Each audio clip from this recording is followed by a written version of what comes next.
Are you tired of slipping in the bathtub or shower? Then you're in the right place.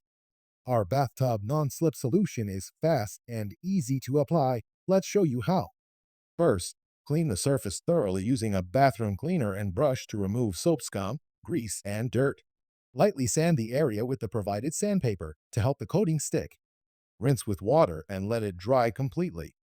Next, apply masking tape to section off the area. This keeps the edges neat. Shake the bottle well for 5 to 10 seconds to activate the formula. Pour directly onto the surface and use the sponge roller to spread it evenly. After 5 minutes, remove the tape and let it dry for 12 to 24 hours. This is when the magic happens and the grip sets in.